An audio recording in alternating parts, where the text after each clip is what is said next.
नमस्कार, स्वागत है आपका हमारे खास कार्यक्रम प्राइम टाइम विद नीलू व्यास में, जहां हर रात 9:30 बजे आप मेरे साथ जुड़ते हैं दिन भर की सबसे बड़ी बहस पर। एक ऐसी बहस जहां हम बात करते हैं बड़े मुद्दों की, उनके हर पहलू की।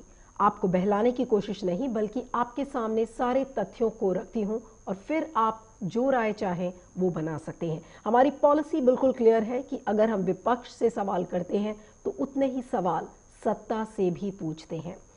आज कांग्रेस ने अपना 136वां स्थापना दिवस मनाया, लेकिन उस समारोह में झंडा फहराने के लिए राहुल गांधी और सोनिया गांधी मौजूद नहीं थे, बल्कि झंडा फहराया वरिष्ठ कांग्रेस नेता ए.के. एंटनी ने।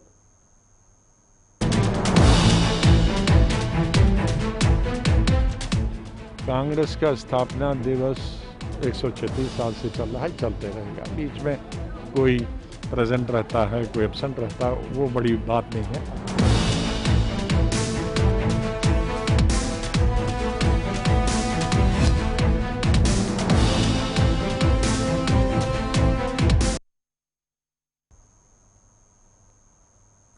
तो कांग्रेस नेता के.सी. वेणुगोपाल ने कहा है कि राहुल गांधी अपनी नानी से मिलने इटली गए हैं और इसमें क्या बुराई है।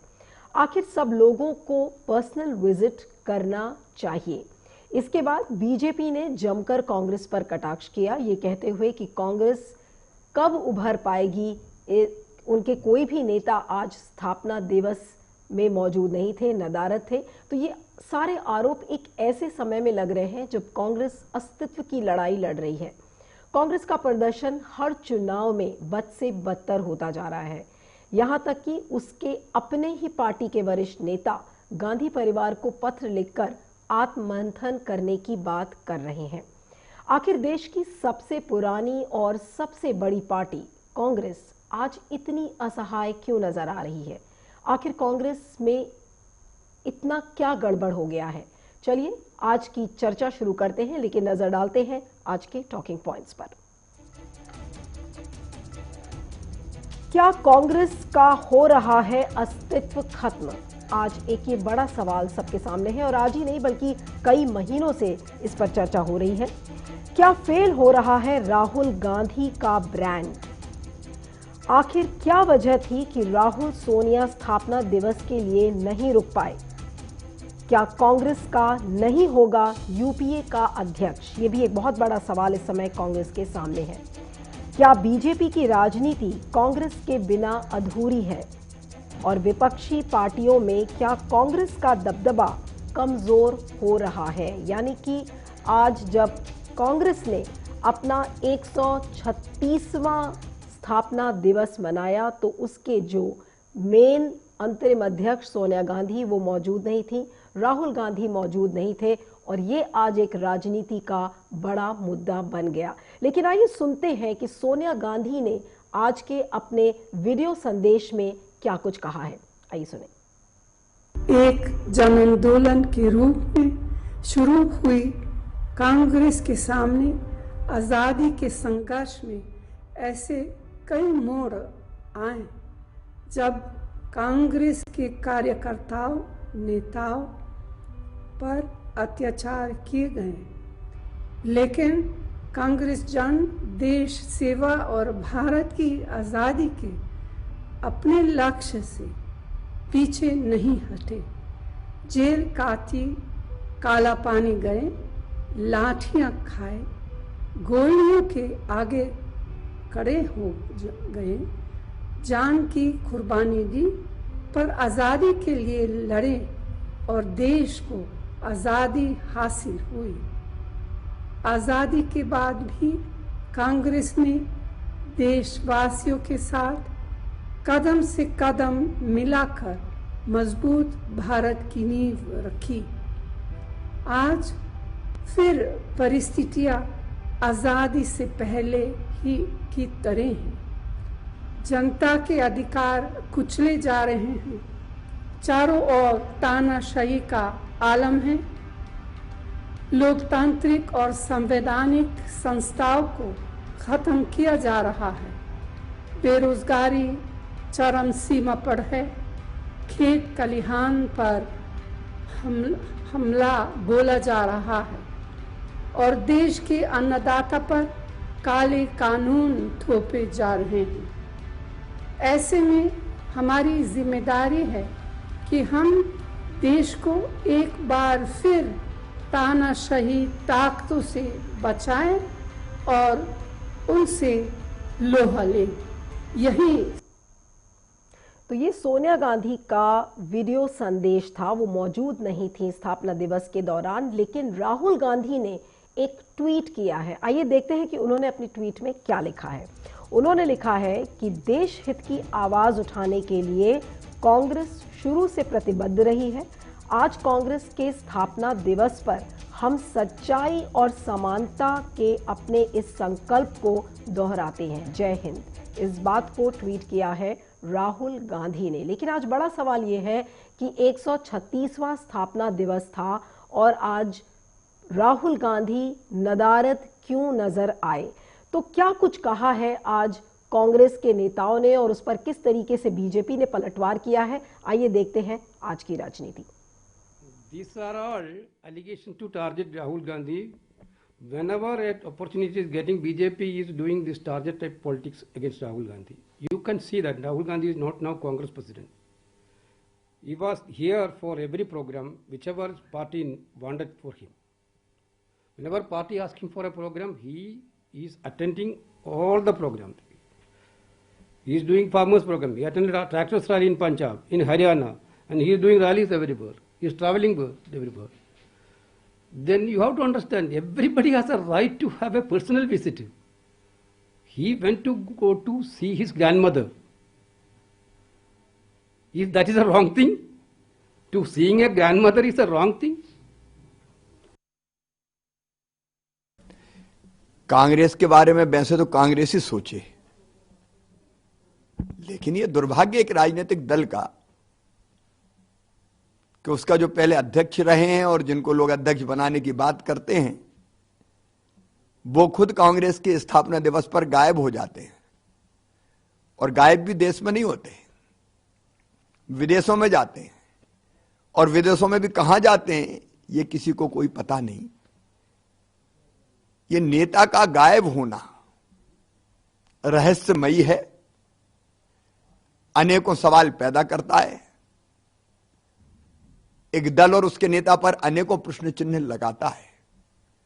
हमें कोई लेना देना नहीं है, लेकिन कांग्रेस ही खुद सोचे क्या ऐसे कांग्रेस चलेगी? तो क्या कांग्रेस ऐसे चलेगी, ये सवाल शिवराज चौहान ने आज खड़ा किया है। मुद्दा आज ये नहीं है कि कांग्रेस में आज के कांग्रेस के स्थापना दिवस में राहुल गांधी या सोनिया गांधी मौजूद थे या नहीं थे, लेकिन आज जो सबसे बड़ा सवाल सबके सामने खड़ा है कि देश की सबसे पुरानी और सबसे बड़ी पार्टी में इतना गड़बड़ झाला क्यों नजर आ रहा है। उसमें लीडरशिप क्राइसिस है, नेताओं की कमी दिख रही है, डिसेंट नजर आ रहा है, अस्तित्व खत्म होता चला जा रहा है। तो कांग्रेस की जो नाव है उसका खेवैया कौन है, कांग्रेस को कौन बचाएगा, कांग्रेस को कौन समेटेगा और कांग्रेस को वापस उसी अस्तित्व में कौन लाएगा। आज की चर्चा चली शुरुआत करते हैं आज के हमारे गेस्ट से, आपका परिचय करवाते हैं उनसे। यासिर जिलानी जी, बीजेपी के प्रवक्ता, आपका बहुत बहुत स्वागत है। डॉक्टर उमाशंकर पांडे, कांग्रेस के प्रवक्ता, आपका बहुत बहुत स्वागत है। अनिल सिंह जी, शिवसेना के लीडर हैं, शिवसेना के नेता हैं, आपका बहुत बहुत स्वागत है। और राजेश सुंदरम, जो कि वरिष्ठ पत्रकार हैं और राजनीति पर एक पैनी नजर बनाकर रखते हैं। राजेश, आपका भी बहुत बहुत स्वागत है। लेकिन आज की चर्चा में शुरू करूंगी डॉक्टर उमाशंकर पांडे से। डॉक्टर पांडे, क्या आप इसको बहुत दुर्भाग्यपूर्ण नहीं समझते? और जबकि मीडिया इसकी आलोचना कर रहा है, तमाम अखबारों और वेबसाइट्स में ये लिखा जा रहा है कि 136वां स्थापना दिवस कांग्रेस का था और ठीक स्थापना दिवस के एक दिन पहले राहुल गांधी चले जाते हैं। जैसा कि केसी वेणुगोपाल ने कहा, वो अपनी नानी के यहाँ गए थे। तो मेरा जो सवाल आपसे है कि क्या वो एक दिन के लिए रुक नहीं सकते थे? ऐसी क्या इमरजेंसी थी कि आज इतनी आलोचना फिर से एक बार कांग्रेस की हो रही है? देखिए नीलू जी, सबसे पहले तो मैं आपके दर्शकों को कांग्रेस की तरफ से कांग्रेस पार्टी के 136वें स्थापना दिवस पर बधाई देता हूं और मैं धन्यवाद भी करता हूं कि 136 सालों तक लगातार देश की जनता ने कांग्रेस पर भरोसा जताते हुए कांग्रेस के साथ खड़ी रही। सच आप कह रहे हैं नीलू जी की निश्चित रूप से ये दुर्भाग्यपूर्ण है कि अगर कोई व्यक्तिगत रूप से अपने परिवार के किसी सदस्य की बीमारी पर या उनसे मिलने वो जाते हैं तो वो एक खबर बन जाती है और एक प्रोपेगंडा वाली राजनीति के तहत भारतीय जनता पार्टी राहुल गांधी जी को घेरने का प्रयास करती है। आज राहुल गांधी जी कांग्रेस के प्रेसिडेंट नहीं है और वो एक ऐसे समय पर उनको यहां से निकलना पड़ा है जो निश्चित रूप से कोई भी जा सकता है। ये भारतीय जनता पार्टी नहीं है। नहीं, आपने कहा कि राहुल गांधी जी प्रेसिडेंट नहीं है, आपने कहा राहुल गांधी प्रेसिडेंट नहीं है डॉक्टर पांडे, लेकिन अभी कुछ ही दिन पहले जो 19 दिसंबर को मीटिंग हुई थी उसमें रणदीप सुरजेवाला आपके लीडर ने कहा कि 99% लोग अभी भी कांग्रेस में राहुल गांधी को ही प्रेसिडेंट देखना चाहते हैं। तो एक ऐसे समय में जब ये सवाल खड़े हो रहे हैं तो इसमें क्या गलत बात है?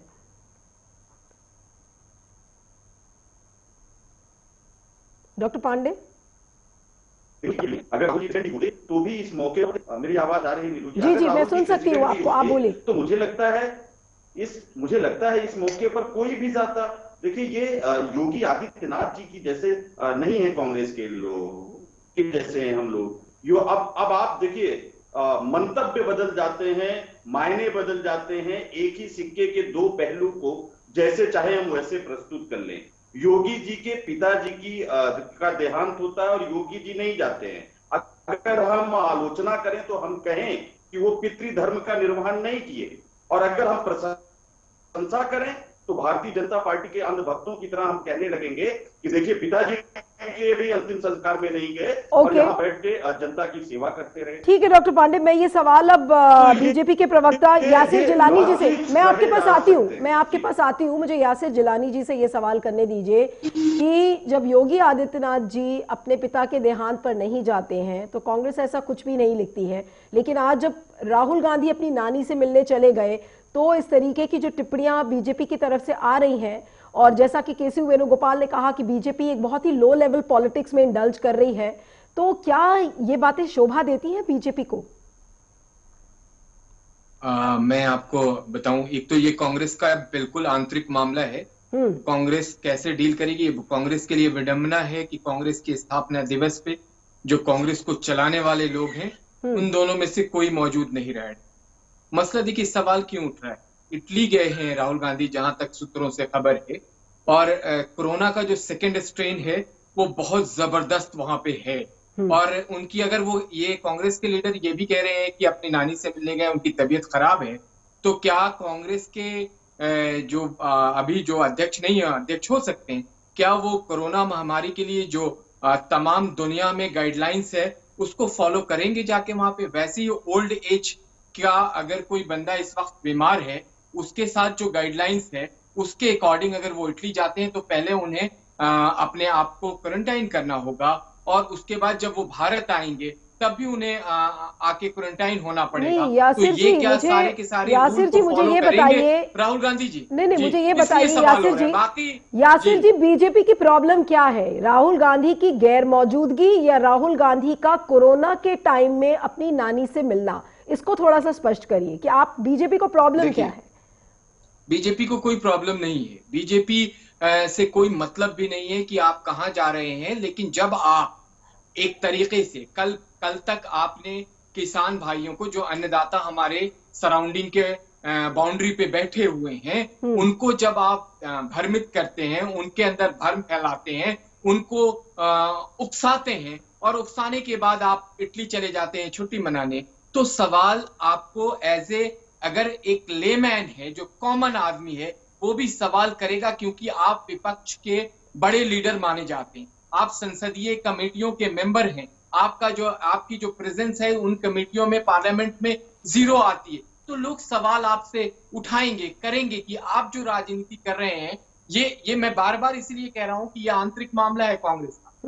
भारतीय जनता पार्टी से कोई लेना देना, लेकिन भारत नहीं, कांग्रेस का ये आंतरिक मामला है, लेकिन बीजेपी के लीडर्स इस बात से बिल्कुल भी चूक नहीं रहे कि वो टिप्पणी ना करें। चलिए मैं आपके पास आती हूँ, आपके वक्तव्य ने मुझे और कंफ्यूज कर दिया है, लेकिन मैं अब आपके सहयोगी दल हैं जो महाराष्ट्र में शिवसेना के जो प्रवक्ता है हमारे साथ, लीडर है अनिल सिंह जी, मैं उनसे सवाल करूंगी कि अनिल सिंह जी मुझे ये बताइए कि क्या वजह है कि राहुल गांधी जब जहां पर एक्शन होता है वहां नजर नहीं आते हैं। क्या आपको लगता है कि आपके गठबंधन को भी ये एम्बैरेसमेंट कई बार झेलना पड़ा है कांग्रेस की, जो राहुल गांधी की खासकर जो स्टाइल ऑफ पॉलिटिक्स है उससे? अनिल सिंह जी।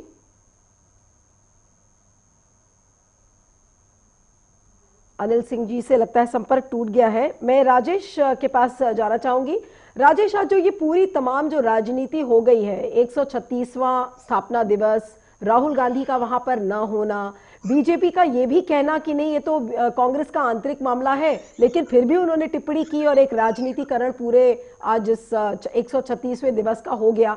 तो क्या कहना है आपका कि बड़ी खबर इसमें क्या निकलती है? राहुल गांधी की गैर मौजूदगी कि बीजेपी को बुरा लगना, या वाकई में आज कांग्रेस एक अस्तित्व की लड़ाई लड़ रही है? इसको कैसे देखा जाए? बड़ी खबर यह है कि इसमें मीडिया ने उन्होंने डिस्ट्रैक्ट कर दिया है। जो बड़े कंपेलिंग इश्यूज हैं, वेदर वो अर्थव्यवस्था को हो, फार्मर्स का जो स्ट्राइक है जो कितने दिनों से चल रहा है, उससे मुद्दे से भटक गया है।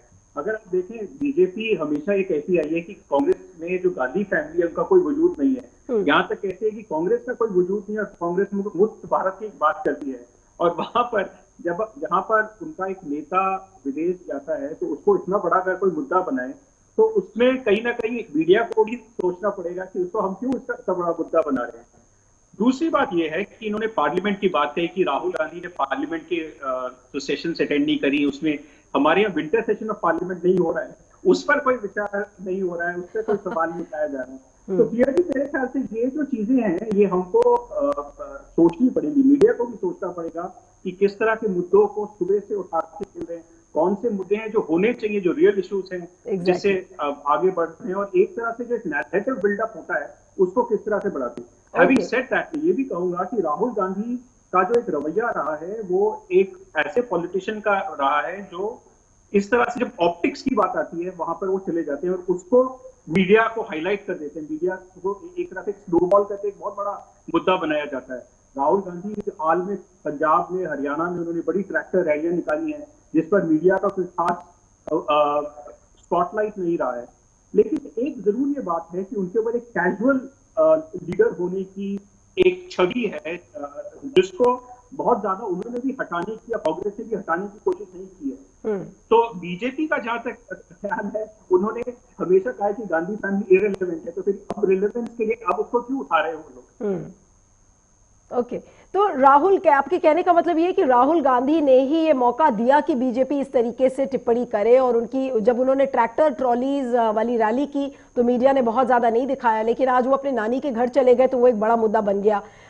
अनिल सिंह जी हमारे साथ जुड़ गए हैं। अनिल सिंह जी, आपकी पार्टी एक कांग्रेस की सहयोगी दल है महाराष्ट्र में, और आज जो बड़ी खबर बन गई है कि वो अचानक से गायब हो गए। आज कांग्रेस का 136वां स्थापना दिवस है और वो एक दिन पहले गायब हो गए और एक दिन रुक नहीं सकते थे, हो सकता है वो बाद में चले जाते।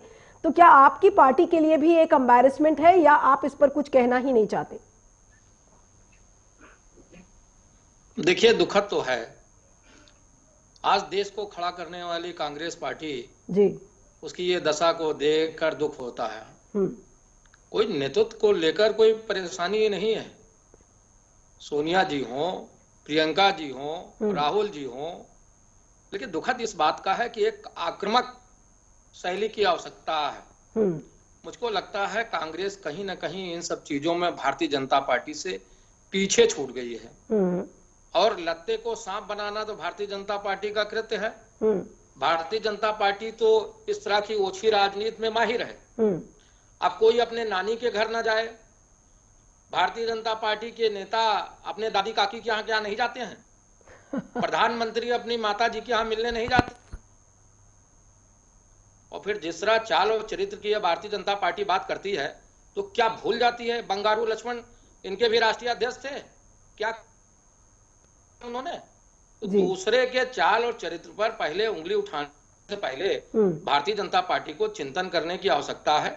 कांग्रेस पार्टी ने देश को खड़ा किया है और देश की सबसे बड़ी पार्टी है।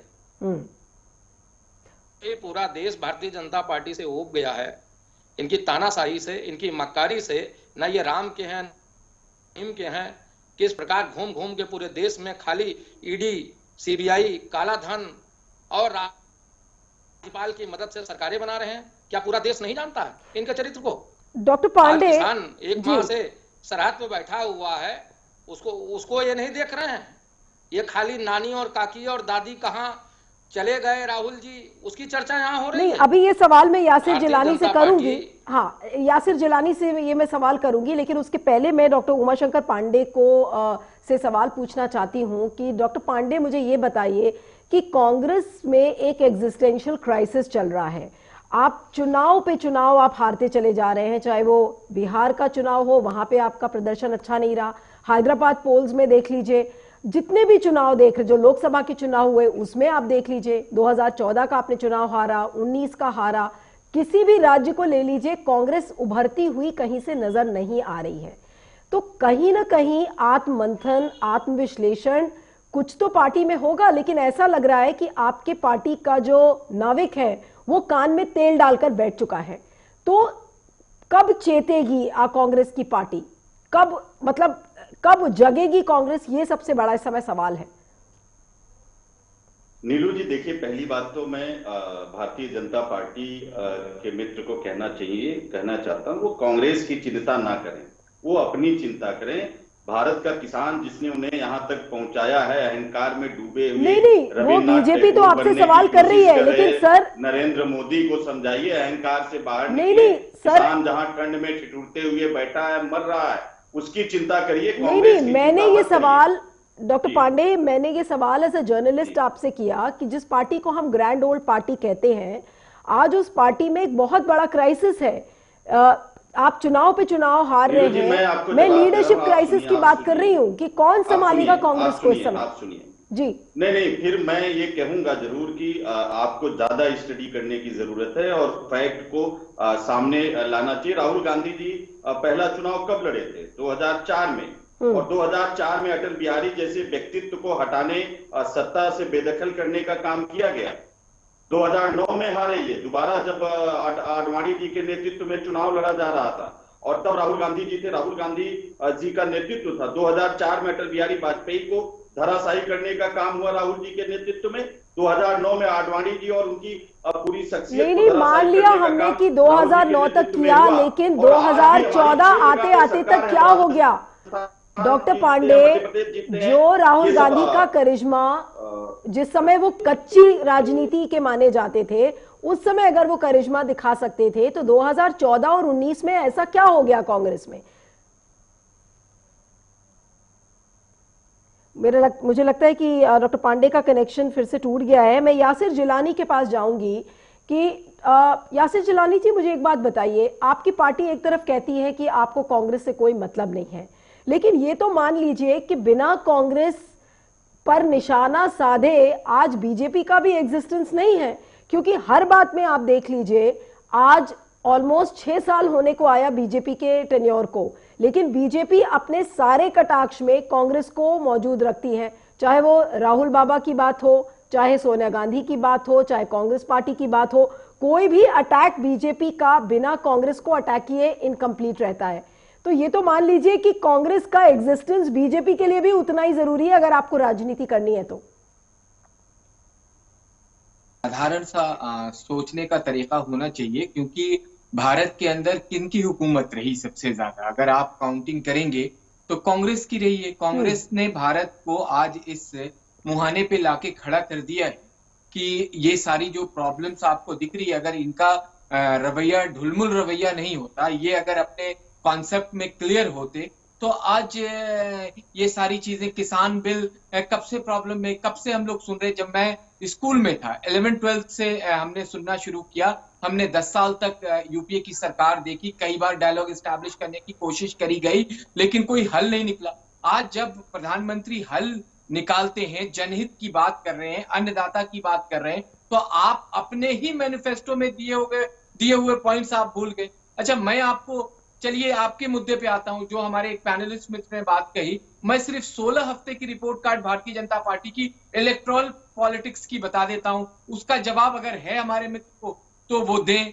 16 हफ्ते में जो पिछले 16 हफ्ते की जो रिकॉर्ड है भारतीय जनता पार्टी, बिहार में पहला दोबारा सरकार बनाना, अरुणाचल लोकल बॉडी का चुनाव जीतना, आसाम में बीटीसी तेवा का चुनाव जीतना, राजस्थान में बेहद शानदार प्रदर्शन करना, गोवा का जिला परिषद का चुनाव, एक सेकंड मैं आ रही हूँ, ग्रेटर हैदराबाद मैं अभी आ रही हूँ आपके पास डॉक्टर पांडे। हाँ बोलिए, यासिर अपनी बात खत्म करिए। नीलू जी, मेरा ये तरीका नहीं है, अगर ये बीच में बोलेंगे मैं बिल्कुल खामोश हो जाऊंगा, आप इनसे बात करिए। नहीं, आप अपनी बात पूरी करिए, मैं डॉक्टर पांडे के पास भी जाऊंगी। हाँ बोलिए आप यासिर अपनी बात पूरी करिए। ग्रेटर हैदराबाद म्युनिसिपल कॉर्पोरेशन में शानदार प्रदर्शन, जहां 2 सीट थी हम 50 के आसपास लगभग पहुंच गए। जो बाई इलेक्शन पिछले नहीं, ये जो आप बातें बता रहे हैं यासिर, ये सवाल मैंने डॉक्टर पांडे से किया था, उनका कनेक्शन उस समय संपर्क टूट गया था। डॉक्टर पांडे, मेरा उस समय सवाल यही था कि कांग्रेस एक एग्जिस्टेंशियल क्राइसिस से गुजर रही है, लीडरशिप क्राइसिस है। आपका कोई नेता जो वाकई में पार्टी की कमान संभाल सके ऐसा कहीं नजर नहीं आ रहा है, तो उसको कैसे टैकल करेगी पार्टी, उससे कैसे निपटेगी? मुझे जवाब देखिए, ये बिल्कुल मैं आप भावनाओं का कद्र करता हूं, इनसे कहिए आप सुनेंगे, क्योंकि कांग्रेस से लोग उम्मीद करते हैं कि पूरे जम्मू कश्मीर से लेके केरला और तमिलनाडु तक कांग्रेस की सरकार रहेगी। यह उम्मीद लोग लगाते हैं, आप वो उम्मीद लगा रही हैं, लेकिन हम राहुल जी के नेतृत्व में हमने 2004 जीता, 9 जीता, उसकी चर्चा नहीं हो रही है। हम अभी राजस्थान में, छत्तीसगढ़, मध्य प्रदेश, गोवा में ये हारे, मणिपुर हारे, अरुणाचल में इन्होंने डकैती डाली, मणिपुर में इन्होंने डकैती डाली। क्या वो लोगों को दिखाई नहीं देता क्या? लेकिन एक परसेप्शन क्रिएट करने का जो नैरेटिव करने का खेल है, वो ये समझे। दिल्ली की हार का क्रेडिट ये किसको देंगे? नहीं, देखिए डॉक्टर पांडे, परसेप्शन देखिए, परसेप्शन जो बातें मीडिया में आती हैं, परसेप्शन उसी हिसाब से बनता है। अब आपके सहयोगी दल है अनिल सिंह जी जो शिवसेना से है, मैं उनसे पूछना चाह रही हूं, अभी सामना माउथपीस है शिवसेना का, उसमें किस तरह से लिखा गया कि शरद पवार को यूपीए का चेयरपर्सन बनाया जाए। उसमें बिल्कुल साफ तरीके से लिखा हुआ है कि कांग्रेस एक कमजोर पार्टी है। उसमें एग्जाम्पल दिया गया कि किसानों का जब प्रोटेस्ट होता है उसमें प्रियंका गांधी को डिटेन कर लिया जाता है, राहुल गांधी का मजाक उड़ाया जाता है, महाराष्ट्र की सरकार को अपना काम नहीं करने दिया जाता। क्या ये लोकतंत्र है? तो इससे क्या छवि बनाई जाए कि कांग्रेस बिल्कुल खत्म सी पार्टी है। सोनिया गांधी को यूपीए चेयरपर्सन की तरफ से लोग एक्सेप्ट भी नहीं करना चाहते। नहीं, मेरा सवाल अनिल सिंह जी से। अनिल सिंह जी, मुझे ये बताइए, क्या आप इस बात को मानते हैं? अनिल सिंह जी, मेरा सवाल अनिल से। अनिल जी, मुझे ये बताइए कि क्या आप इस बात को एडमिट करते हैं कि कांग्रेस का जो करिश्मा पिछले सालों में दिखता था, जो करिश्मा सोनिया गांधी का नजर आता था, अब वो करिश्मा नजर नहीं आ रहा है, और इसीलिए आपकी खुद की पार्टी है जो कह रही है कि हम शरद पवार को यूपीए का चेयरपर्सन अध्यक्ष बनाना चाहते हैं? नहीं नीलू बहन, एक चीज मैं स्पष्ट कर दूं जी कि नेतृत्व को लेकर कांग्रेस में कोई अभाव नहीं है। एक आक्रामक नेतृत्व की आवश्यकता है। यूपीए इस चीज को अब महसूस कर रहा है। इस परिप्रेक्ष्य में सामना में लिखा गया, ना तो कांग्रेस के नेताओं की क्षमता पे कोई प्रश्न है, ना ही राहुल जी पे और ना प्रियंका जी पे। रही बात यूपीए के चेयरपर्सन की, तो ये बात सही है, लोग अब अनुभव करना चाहते हैं, लोग सोच रहे हैं कि वो जो आक्रामक एक चेहरे की आवश्यकता है जो भारतीय जनता पार्टी को जवाब दे सके, बस इतनी सी बात है। नहीं, लेकिन आपके जो राज्यसभा एमपी है संजय राउत, उन्होंने एक नहीं कई बार इस चीज को कहा। अनिल जी, आपके जो राज्यसभा के एमपी हैं संजय राउत, उन्होंने एक नहीं कई बार कहा कि अगर शरद पवार का नाम प्रपोज किया जाएगा एज ए यूपीए चेयरपर्सन तो वो उसका समर्थन करेंगे। यानी कि आप clearly you are batting for Sharad Pawar as the UPA chairperson. Anil ji. नहीं नीलू बहन, ऐसा है, ये इसका चिंतन मंथन जो भी है यूपीए करेगी, और बहुत जल्द ही ये आवश्यकता देश को महसूस हो रही है कि कांग्रेस कैसे खड़ी हो। देश को इतने साल चलाने वाली कांग्रेस की ये दुर्दशा अच्छी नहीं है। ये सभी के लिए, राजनीतिक के लिए और समाज के लिए, सभी को अपने पुराने दिन को उसी हिसाब से खड़े होना पड़ेगा। तो इसका चिंतन हम लोग भी कर रहे हैं, हम लोग भी चिंतित है और देश भी चिंतित है।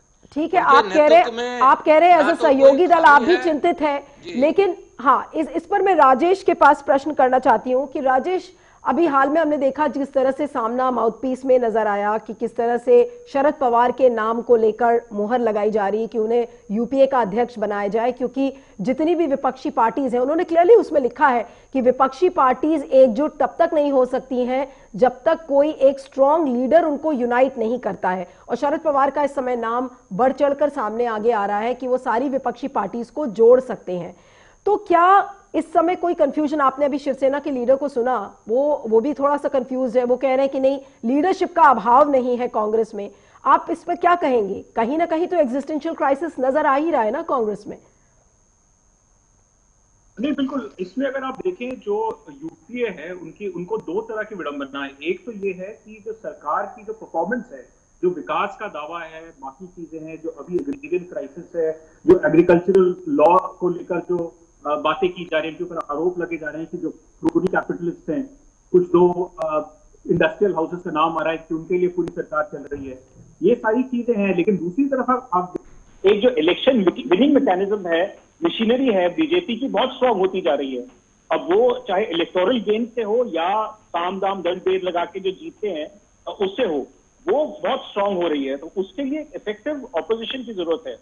कांग्रेस का जहां तक सवाल है, सक्सेसिव इलेक्शंस में उन्होंने एक वो बाकी एलाइज के लिए लाइबिलिटी की तरफ वो है। अगर आप देखें कि बिहार में जिस तरह से हुआ है, और उसमें क्लियरली एक लीडरशिप की क्राइसिस है। कांग्रेस के भीतर भी इसका मंथन हो रहा है। पिछले 5-6 दिन से 10 दिन भर से जो नेता है वो वहां पर मिल रहे हैं, राहुल गांधी से, सोनिया गांधी से, और एक लीडरशिप की जो क्राइसिस है उसके ऊपर बातचीत हो रही है। माना जा रहा है कि पहला हफ्ता जो अगले साल का होगा उसमें एक कॉन्क्लेव होगा जिसमें ये फैसला लिया जाएगा। मोस्ट प्रोबेबली इसमें राहुल गांधी को ही वापस अध्यक्ष बना के लाया जाएगा। लेकिन एक वहां पर भी विचार चल रहा है।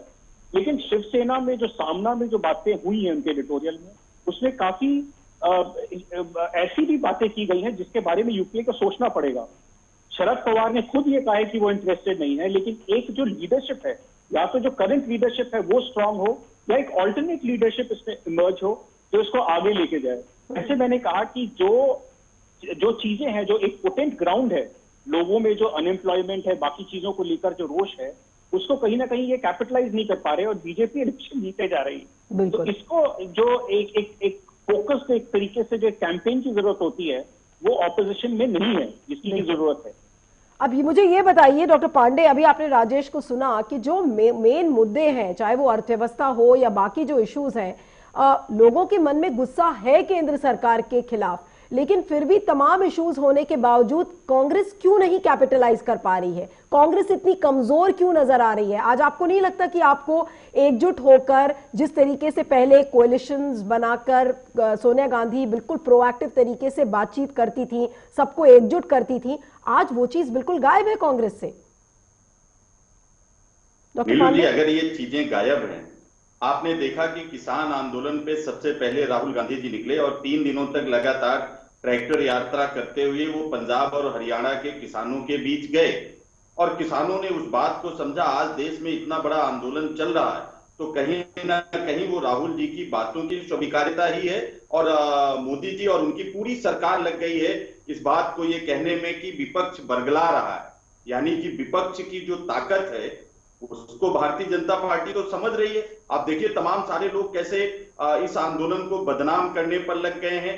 रोज कुछ ना कुछ नई बातें ये लोग करते हैं, उनको आतंकवादी कह रहे हैं, खालिस्तानी कह रहे हैं, तमाम तरीके से इस मूवमेंट को डिस्क्रेडिट करने का खेल भारतीय जनता पार्टी कर रही है। और ये इनकी मजबूरी है कि जो नरेंद्र मोदी जी खुद को प्रधान सेवक और अच्छे दिन काला धन ना जाने क्या क्या बातें करके आए, आज वो किसान जिसने उनको यहां तक पहुंचाया है वो उनके खिलाफ आंदोलनरत है।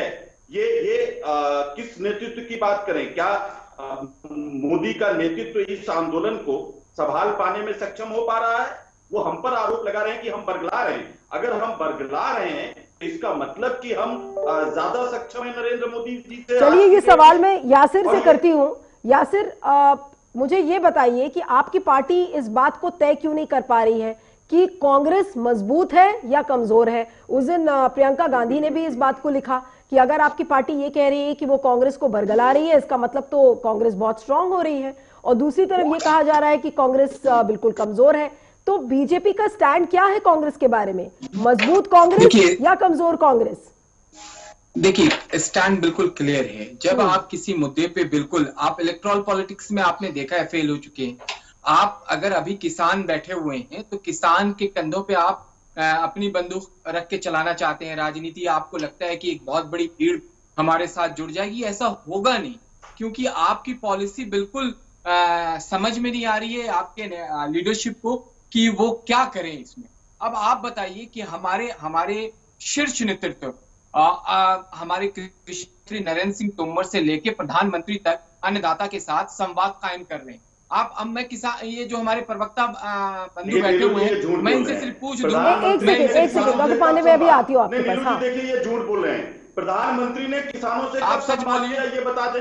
एक मिनट, एक करके बात करिए, एक करके। यासिर, आप अपनी बात पूरी करिए, फिर मैं डॉक्टर पांडे के पास जाती हूँ। हाँ, मैं इनसे देखिए ये किसान बिल की बात कर रहे हैं। एक सेकंड दोनों कृपया करके प्लीज दोनों एक साथ मत बात करिए। हाँ यासिर, अपनी बात खत्म करिए प्लीज। हाँ बोलिए। अब देखिए, मैं अगर बताऊं कि रणदीप सिंह सुरजेवाला क्या कर रहे हैं, किस तरीके से किसानों के बीच में जाके भड़काने का काम कर रहे हैं, वो कौन है? रणदीप सिंह सुरजेवाला ही तो कांग्रेस के रिप्रेजेंटेटिव है। और हम लग रहा है कि उसको कोई भड़का सकता है। एक सेकंड एक करके। हाँ यासिर, आपने बात अपनी खत्म कर ली। ये बार बार प्रश्न चिन्ह लगाते हैं। किसान इस देश के लॉकडाउन में भी लोगों की थाली से भोजन नहीं कम होने दिया, और आप कह रहे हैं उसको बरगलाया जा सकता है।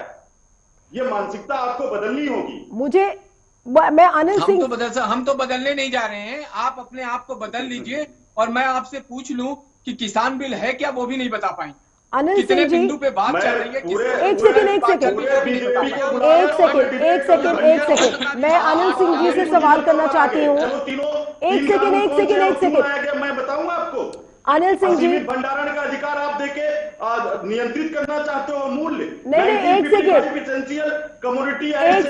डॉक्टर पांडे, एक सेकंड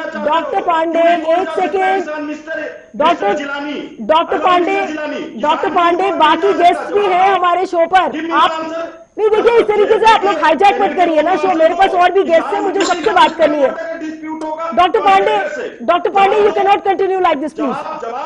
नहीं, मेरा सवाल अब अनिल सिंह जी से है। अनिल सिंह जी, मुझे ये बताइए, अनिल सिंह जी, अडानी अंबानी के चरणों में दंडवत हो गए नरेंद्र दास जी। अनिल सिंह जी मुझे ये बताइए, अनिल सिंह जी मुझे ये बताइए कि विपक्ष की क्या भूमिका है इस किसान आंदोलन में। देखिए एक मिनट, देखिए डॉक्टर पांडे और यासिर, देखिए आप लोगों को मुझे म्यूट करना पड़ेगा, मुझे दोनों को म्यूट करना पड़ेगा। यासिर और डॉक्टर पांडे, प्लीज आप लोग थोड़ी देर के लिए चुप हो जाइए। मेरा सवाल इस समय अनिल सिंह जी से है। मुझे ये बताइए कि आप कैसे इसको ऑब्जर्व करते हैं? कांग्रेस बीजेपी को बोलता है, बीजेपी कांग्रेस को बोलता है, गलती किसकी है? मिसाल के तौर पर किसान के आंदोलन को ले लीजिए, जिस तरीके से बार बार इस तरीके के आरोप लगाए जा रहे हैं कि विपक्ष बरगलाने की कोशिश कर रहा है किसानों को, आप किस तरीके से देख रहे हैं? आप क्या मानते हैं कि विपक्षी पार्टीज इतनी, कांग्रेस की अगर मैं बात करूं, क्या कांग्रेस इतनी ज्यादा स्ट्रांग हो चुकी है कि किसानों का जो इतना बड़ा हुजूम है उसको मिसलीड कर रही है इस समय? नीलू बहन, भारतीय जनता पार्टी लत्ते को भी सांप बनाती है। विपक्ष अगर बिखरा ना होता और उसकी ताकत कमजोर ना होती तो क्या ये अन्नदाता के साथ ये कर पाते? आज विपक्ष कांग्रेस हो या अन्य दल हो, वो सारे के सारे अन्नदाता के साथ में खड़े हैं। और भारतीय जनता पार्टी जिस तरह एमएफसी पे और जितने भी मामले किसानों से जुड़े हुए हैं उस पर बहस कर ले, सदन में कर ले, सदन के बाहर कर ले। सत्र को क्यों नहीं बुला रहे हैं? आखिर क्यों सत्र को, शीतकालीन सत्र को बुलाना चाहिए था, उसमें बहस होती, चर्चा होती, किसानों के साथ में ये एसी कमरों में बैठकर ये सब क्यों तैयारी की जा रही है? और आप इसका टीकरा फोड़ते हैं कि विपक्ष कर रहा है। अरे कांग्रेस के लोग या अन्य दल जो भी हैं वो देश के अन्नदाता के लिए लड़ रहे हैं। आप सरकार बनाने के लिए लड़ रहे हो। आप कोरोना काल में भी कहीं बंगाल जा रहे हो, कहीं हैदराबाद जा रहे हो, आपको सत्ता चाहिए। आपने एक बार भी क्या प्रयास किया कि एमएसपी पर बात किसानों से कर लिया जाए, एपीएसपी पे बात कर लिया जाए? किसानों के साथ में इतने दौर की वार्ता हुई है, उसका निष्कर्ष क्या निकला? मुझे राजेश से सवाल करना है। देश के प्रधानमंत्री हिटलर शाही पे है, हिटलर शाही की तरह पेश आ रहे हैं। मैं राजेश से सवाल करूंगी। राजेश, मुझे ये बताइए कि क्या केंद्र सरकार इस बात से क्या कहीं ना कहीं डर गई है कि किसानों के आंदोलन के जरिए ये पहली बार ऐसा हुआ है कि विपक्ष एकजुट होकर नजर आ रहा है और कहीं ना कोई ऐसा फ्रंट बन जाए जो कि काउंटर कर सकता है बीजेपी को या केंद्र सरकार को। तो आपको लगता है कि किसान आंदोलन ने कहीं ना कहीं विपक्षी ताकतों को एक साथ फिर से जोड़ दिया है? अभी भी बिखरी हुई है। अगर आप देखें विपक्षी ताकतें कहीं कहीं आप देखें जो बड़े नेता हैं वो इसमें चुप हैं, उनके डर की वजह। जैसे शिवसेना कह रही है कि ईडी, सीबीआई, आईटी के जो चीजें हैं, इसके अलावा कुछ केसेस हैं जो लोगों के खिलाफ हैं, तो वो सारी चीजें बड़ी इफेक्टिव हो रही हैं। लेकिन अगर आप देखें जो कांग्रेस बनाम बीजेपी से अगर आप हट जाए, बहुत सारे रीजनल पार्टीज हैं जो इफेक्टिवली बीजेपी को चैलेंज कर रही हैं। उनके खिलाफ भी ये जो एजेंसीज हैं, ये आरोप लगाए जा रहे हैं कि एजेंसीज का इस्तेमाल किया जा रहा है, लेकिन वो अच्छा रेजिस्टेंस दे रही है। उनके बड़े नेताओं को भी प्रलोभन देकर इस तरफ लाने की कोशिश की जा रही है, लेकिन वो अच्छा दे रही है। जैसे कि आप देखिए टीएमसी बंगाल में है, डीएमके है, वाम दलों का जो एक तरह से रिसर्जेंस हुआ है बिहार में। अगर आप देखें जो वाम दलों ने अच्छा वहां पर परफॉर्मेंस किया है, उससे ये पता चल रहा है कि जो स्पेस जो कांग्रेस ने वेकेट किया है, जो वैक्यूम उसकी वजह से आया है, वो ये सारी जो फोर्सेस हैं वो फिलअप कर रही हैं। लेकिन क्या ये एक साथ एकजुट हो पाएंगी, उस पर सवाल जरूर है। क्योंकि बंगाल में अगर कांग्रेस के साथ नहीं टीएमसी जुड़ती, वाम दलों के साथ जो अपनी पुरानी ट्रेडिशनल डिफरेंसेस हैं वो नहीं बुलाती, तो एकजुटता कभी होगी नहीं, उसका फायदा बीजेपी को होगा।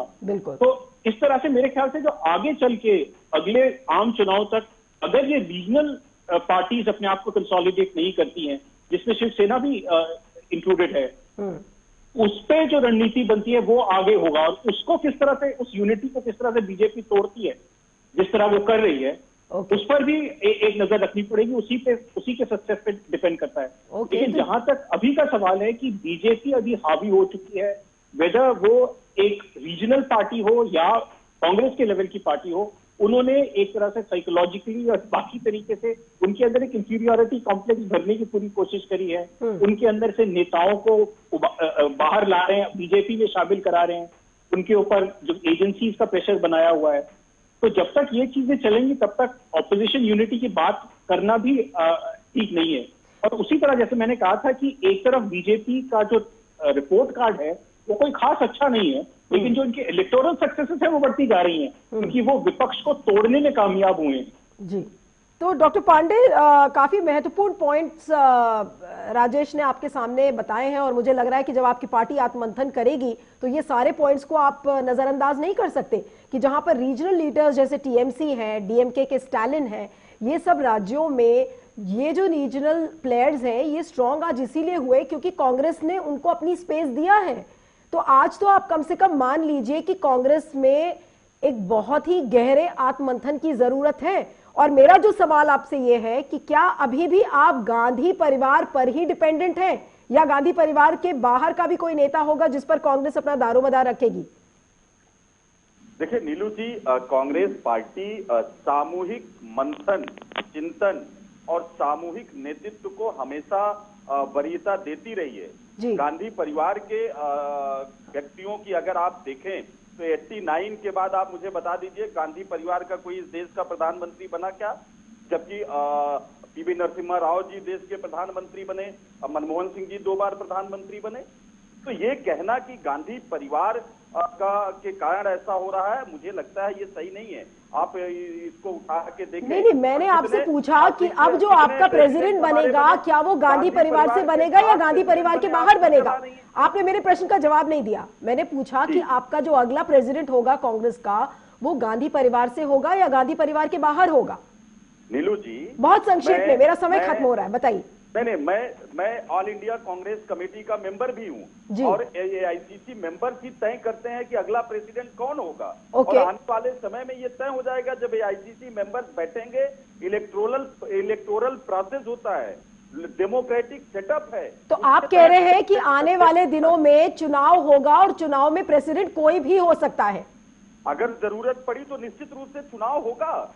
ये नहीं, ये तो आप फिर से बड़ी कंफ्यूजिंग बातें करने लगे। आपके पार्टी के लीडर्स बोलते हैं कि अब चुनाव होगा, सीनियर लीडर्स भी बोलते हैं, आप कह रहे हैं अगर जरूरत पड़ेगी तो चुनाव होगा। इसका क्या मतलब है? बिल्कुल, इसका मतलब ये है कि अगर सर्वसम्मति से किसी के नाम पर सहमति बन जाती है तो ये तो फिर तो राष्ट्रपति के चुनाव में भी वोटिंग नहीं होती।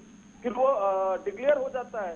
तो कांग्रेस पार्टी, आपने अभी भी क्लियर आंसर नहीं दिया डॉक्टर पांडे। अनिल सिंह जी से मैं एक आखिरी टिप्पणी अनिल से और यासिर से लूंगी। अगर वोटिंग की जरूरत पड़ेगी तो वोटिंग होगी।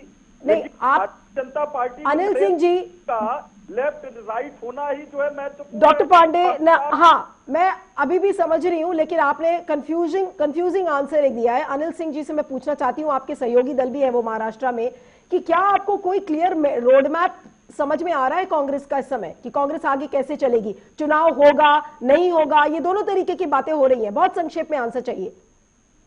नीलू बहन, ये तो कांग्रेस का विषय है और उनको ही तय करना है। नहीं, वो आपके सहयोगी दल है, तो आपकी पार्टी आपके गठबंधन पर छवि तो कुछ ना कुछ उस पर असर डालेगा। और इस बात की आवश्यकता महसूस की जा रही है, यूपीए में भी और देश में भी इस बात की चर्चा हो रही है। ये कांग्रेस में सशक्त नेतृत्व की आवश्यकता है। तो अब इनको जल्द से जल्द, मुझको लगता है, निर्णय लेना चाहिए। और देश भी और कांग्रेस भी और यूपीए भी एक आवश्यकता है जी। तो मुझको लगता है इसमें देर सवेर किए बगैर, चाहे गांधी परिवार का हो व्यक्ति या गांधी परिवार से बाहर का हो, इनको निर्णय लेना पड़ेगा। ये देश की आवश्यकता है। तो ये देश की आवश्यकता है कि जल्द से जल्द लेना पड़ेगा। लेकिन मेरा आखिरी सवाल यासिर से है कि मुझे ये बताइए कि अगर गांधी परिवार से कांग्रेस प्रेसिडेंट नहीं बनता है तो बीजेपी की राजनीति में कितना बदलाव आ जाएगा? क्योंकि आपके हर वक्तव्य में राहुल गांधी पर कटाक्ष होता है, सोनिया गांधी पर कटाक्ष होता है, तो क्या बीजेपी में हम एक नए तरीके की राजनीति देखेंगे? कैसी होगी वो राजनीति अगर गांधी परिवार से प्रेसिडेंट नहीं बना तो? देखिए, ये मुझे जो इंडिविजुअल स्तर पे अगर मेरी सोच की राय आप लेंगी तो ये इम्पॉसिबल है, क्योंकि भारत ने और कांग्रेस पार्टी ने देखा है, दो लोग गांधी परिवार से अलग अध्यक्ष हुए थे, एक सीताराम केसरी और दूसरी ने कोशिश करी थी जितिन प्रसाद। उनके क्या हालत हुए ये कांग्रेस पार्टी और भारत ने देखा है। तो कांग्रेस को खुद आत्मचिंतन मंथन करने की जरूरत है और कांग्रेस को कैसे अपने विपक्ष की जो भूमिका है उसको कैसे निर्वाह करनी है, भारत के लोगों में कैसे अपनी छवि को सुधारना है। जो एक भ्रष्टाचार उनके पीछे लगा हुआ है, जो एक परिवारवाद का उनके ऊपर एक बहुत बड़ा धब्बा लगा हुआ है, वो कैसे बदलना है, वो उनकी परिवारवाद का ठप्पा तो बीजेपी में भी लगा है यासिर, लेकिन वो मीडिया उसकी बात नहीं करता है। लेकिन मेरा आखिरी सवाल अब राजेश से, मेरा आखिरी सवाल राजेश से है कि आज हम कांग्रेस के एग्जिस्टेंशियल क्राइसिस की बात कर रहे हैं, उसके एग्जिस्टेंस की बात कर रहे हैं। आपको लगता है कि क्या आपका एक्सपीरियंस कहता है राजेश कि क्या कांग्रेस एक प्रेसिडेंट चुन पाएगा आउटसाइड द गांधी फैमिली, या गांधी परिवार से ही हम फिर से मोहर लगाएंगे राहुल गांधी के ऊपर? क्या कहता है आपका एक्सपीरियंस? अगर आप देखें, अगर कांग्रेस पार्टी में एक कोई चीज है जो सबको जोड़ के रखता है वो गांधी परिवार है। क्योंकि इतने अंतर्विरोध है पार्टी के भीतर कि अगर कोई और बाहर से आता है तो उसको उस पूरी पार्टी को उस तरह से एकजुट तरीके से पकड़ पाना वो उनके लिए मुश्किल होगा। लेकिन जो उभरने की बात है, मेरे ख्याल से बीजेपी का अगर आप इतिहास देखें, एक टाइम था जब उनके पास 2 सीट थी पार्लियामेंट से, अब वो उभर के आए और सबसे बड़ी पार्टी बने। तो ये जो एक चीज है, नेचुरल एक पॉलिटिकल चर्निंग की बातें होती हैं और जो आइडियोलॉजिकल एक डोमिनेशन होता है वो खत्म होता है और दूसरा शुरू होता है। तो ये मैं ये रूल आउट नहीं करूंगा कि कोई पार्टी अगर बहुत बुरी हालत में है तो उभर नहीं सकती, या कोई बहुत एकदम ऊपर पहुंचा हुआ है तो वो नीचे नहीं गिर सकता। तो मेरे ख्याल से as a political observer I would say कि जहां तक आपका जो डायरेक्ट क्वेश्चन था कि without the Gandhi family can the Congress survive, it has in the past, लेकिन वो एक जो ग्लू है, जो एक बाइंडिंग फोर्स है, that has been the Gandhi family, fortunately और अनफॉर्चुनेटली। ओके, तो डॉक्टर पांडे जो कह रहे थे कि हो सकता है वोटिंग हो सकता है वोटिंग ना हो, तो राजेश ने बहुत महत्वपूर्ण बात कही कि अभी जो जनवरी के पहले हफ्ते में जो सेशन बुलाया जाएगा, हो सकता है उसमें चुनाव हो नहीं हो। लेकिन ये बात तो सही है कि विचारधारा की लड़ाई अपनी जगह है, लेकिन कांग्रेस में आत्ममंथन, आत्मचिंतन की बहुत ज्यादा सख्त जरूरत है और जल्द से जल्द उन्हें कुछ ऐसा करना होगा ताकि पार्टी इतने सारे शॉक्स जो पार्टी को लगे हैं उससे उभर आए, क्योंकि देश की सबसे पुरानी पार्टी है, सबसे बड़ी पार्टी है और आज जो उसकी हालत है, हमने हमेशा कांग्रेस को देखा है कि उसने एकजुट किया है पूरे विपक्षी दलों को, खासकर यूपीए की अगर हम रोल देखें, किस तरीके से यूपीए 1 में सारी विपक्षी पार्टीज को जोड़ा, फिर यूपीए 2 में भी हमने उसी तरीके से देखा। तो आज एक विपक्षी फ्रंट की खासी कमी देखी जा रही है और कभी भी लोकतंत्र में एक तरफा राजनीति कभी भी स्वस्थ राजनीति नहीं मानी जाती है। तो एक स्वस्थ लोकतंत्र के लिए, एक स्वस्थ विपक्ष की जरूरत है और सबने यही उम्मीद लगाई हुई थी कि कांग्रेस शायद चेतेगी और अपनी गलतियों से कुछ सीखेगी। तो हम उम्मीद करते हैं कि जो देश की सबसे पुरानी पार्टी है अपनी गलतियों से कुछ सीखेगी और आगे का जो रोड मैप होगा उसका एक क्लियर रोड मैप होगा। आप सभी मेहमानों का बहुत बहुत शुक्रिया, यासिर जिलानी जी, डॉक्टर उमाशंकर पांडे, राजेश सुंदरम, अनिल सिंह जी, आप सभी का बहुत बहुत धन्यवाद। और आप कल फिर से देख सकते हैं 9:30 बजे मेरे साथ prime time with Neelu Vyas. You can follow me on Twitter, Instagram and Facebook. Thank you so much.